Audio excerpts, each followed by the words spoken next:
Hi there, I am RevOps Charlie, and in this video I'm just going to walk you through some of the calculations that I do in order to estimate the total cost of an SDR, which goes well beyond the cost of their salary. I'll walk you through this. I'll show you the data sources that I have used, and then at the end I'll give you access to a calculator where you can download that and start to put in the actual figures for your own business. So let's start off with employee costs. What does it cost to hire an employ an SDR? You may have come across RepView. It's a really handy crowdsourced platform where employees from across the sales spectrum update their current salaries, and a lot of this is amalgamated, and so there is a sheet here for sales development rep salaries, and you can see here that the median base salary is $55,000 and on target earnings is $80,000, so $25,000 of commissions and bonuses that go on the top of that. At the bottom here, you've got the link to the actual site, so you can get that for yourself. But let's use these as our estimates: $55,000 as a base, and then on target of $80,000 per annum. Then we need to think about benefits and taxes. It's not just the salary. As an employer, you have additional commitments. Now, this will vary depending on the country that you're in or what state you're in. Just as an example, because I'm based in the United Kingdom, I've put in the UK here, and you can see this uses a tool called Remote, which is a fantastic platform if you want to hire people in different countries. But they also have an employee cost calculator where you can choose the specific role, you can put in their salary, and then it will calculate their estimate of the additional employer costs over on top. So here you can see nearly $13,500. This works out at about 17% on top of the employee's salary. So we add that in, that takes us to $93,000. Now we've got our employee, they've started, and we've now got to provide them with the right technology for them to do their job. So here we're thinking about things like their CRM system, we're thinking about call recording, we're thinking about sales engagement. Of course, they need email, then they need access to back office systems like your HR platform for booking holidays and doing payroll. They probably need access to Okta in order so they've got single sign-on to all of their systems. A report that came out just a couple of months ago by the SaaS platform Vertice, they help companies to reduce their SaaS spending by helping them with their procurement and looking at adoption.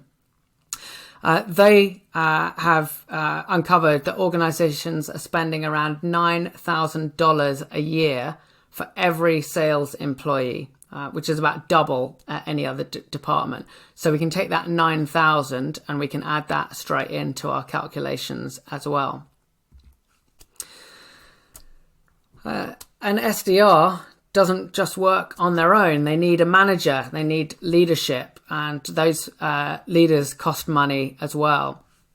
So let's take a look at Glassdoor now, and Glassdoor an additional recruitment and careers crowdsourcing site provides some good data here. So how much does an SDR manager make? And on average, including base pay and their commissions and bonuses, we're looking about $126,500 per annum. Some larger, some smaller, but that would be the median.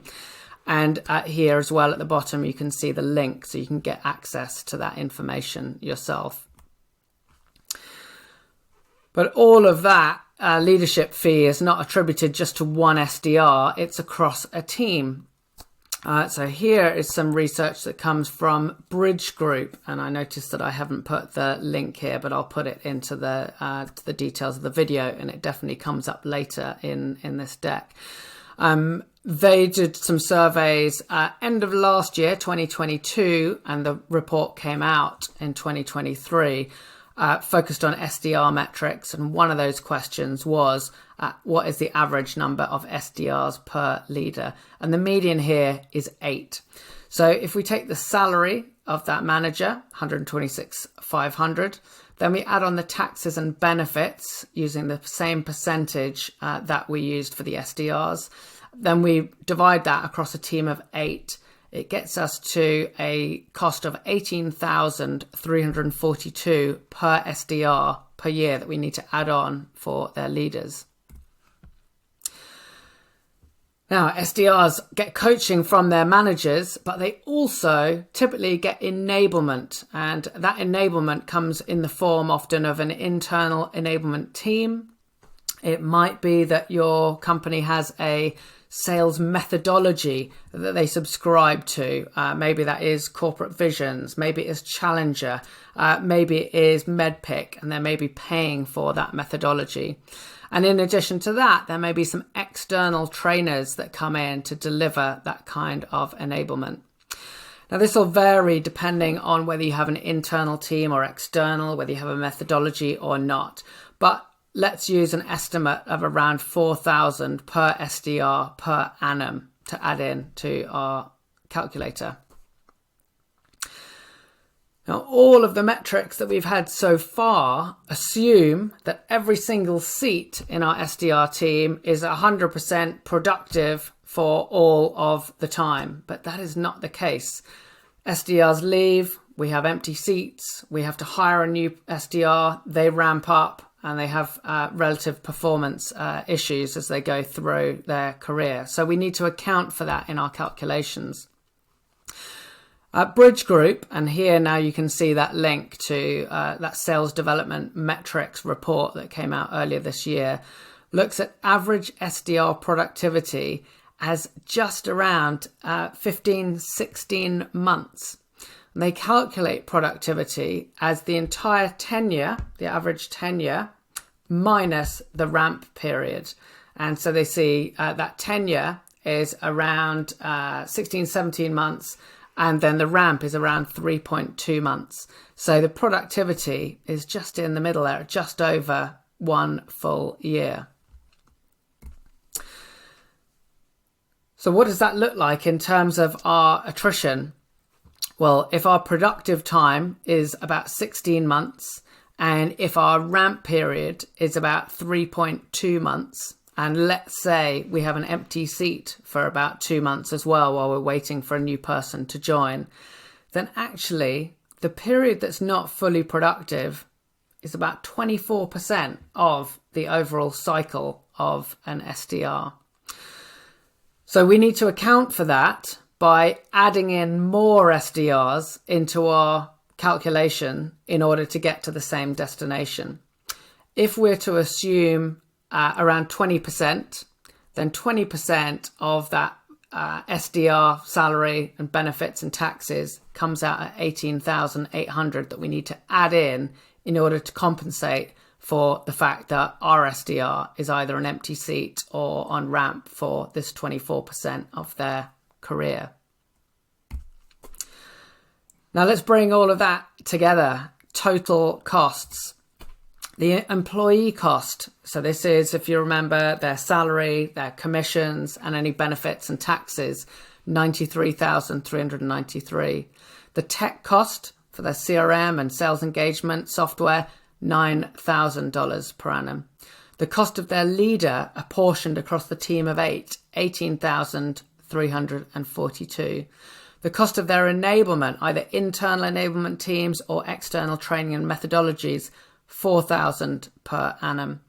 And then the cost of attrition, we have to account for those empty seats, an additional $18,800.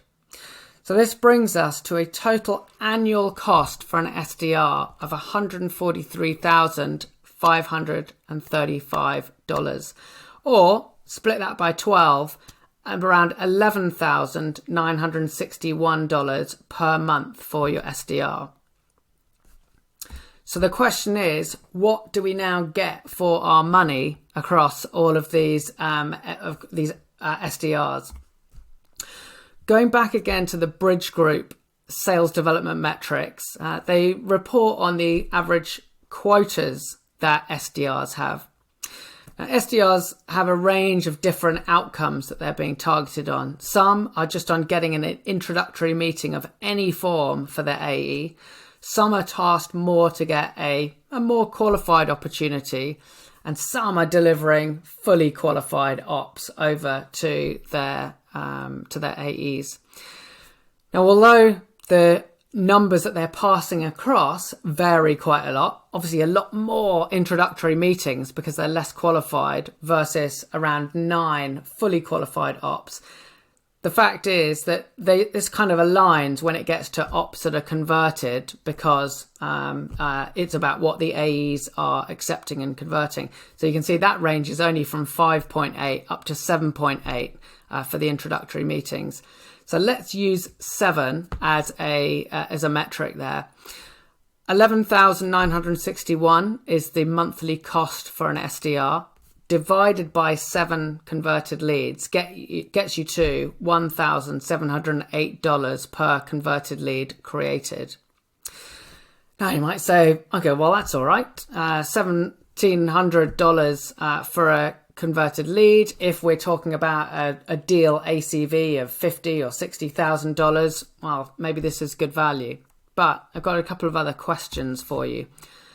Are all of the buyers that your SDRs are speaking to actual new contacts?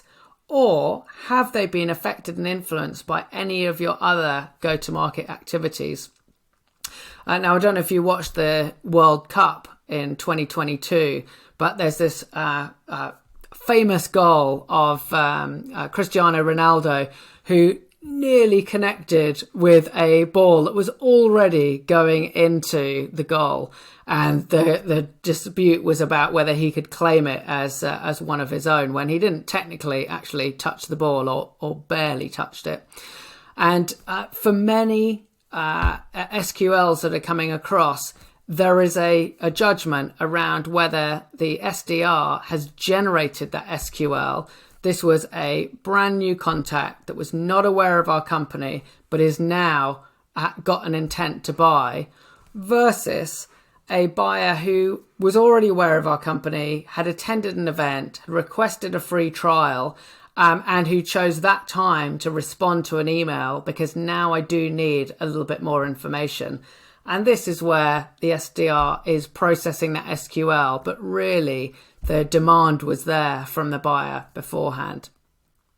Now, depending on your business, depending on the market that you're in, the percentage of what I call these phantom SQLs may be near zero, or it may be quite high. But follow my thinking through here, and when you get to the calculator, you can use your own metrics and your own numbers. We had a converted lead cost of $1,708 in the previous iteration. If we're going to say that 50% of our SQLs actually have got attribution from another source, they'd attended an event, they had requested a web demo, the AE had supported the SDR with the list of contacts and the messaging going out. Well, then there's an argument to say I'm going to double that cost per lead, because the actual net new leads created by the SDR are actually about half of those that are coming through. And then, of course, a lead is not a closed deal. We've got our AEs to then take those opportunities through to closure.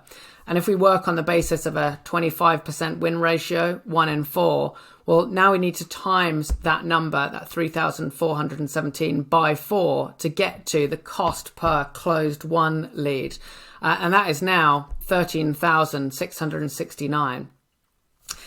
So you've now got the question of saying, right, at what R value, what ACV does paying $13,500 per lead make sense? If you've got an average contract value of 5,000 or 6,000, it's not going to make sense. Even at 30 or 40,000, does it make sense? We've still got to pay for our AEs. We've still got to pay for our AEs commission.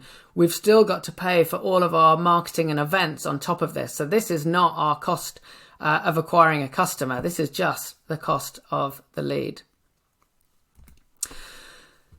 Now, these numbers may be different for your organization. I've shown you the maths, and I've directed you to some independent sources for those figures, but yours may be different. So what I've built for you is an SDR Cost Calculator, where in column D, you can see all of the industry estimates that I've used to get to my calculations. And then on the right-hand side, the yellow cells are where you can put in your own calculations, your own figures for your own business. Another thing that you will find on here that I did not talk through is the cost of your offices, because around half of SDRs are being employed remotely, but you may have either a fully remote SDR team, or you may have a fully in the office team. I've put in some cells down the bottom where you can implement those if they are additional costs on top of the factors that I have included. You can download the calculator for yourself and make a copy of it at revopscharlie.com/SDR-cost-calculator. Good luck with that. If you've got any questions, then feel free to email me or give me a call or find me on LinkedIn or Twitter, and I will be happy to help. Good luck, and I hope this helps you with estimating the total cost of your SDRs.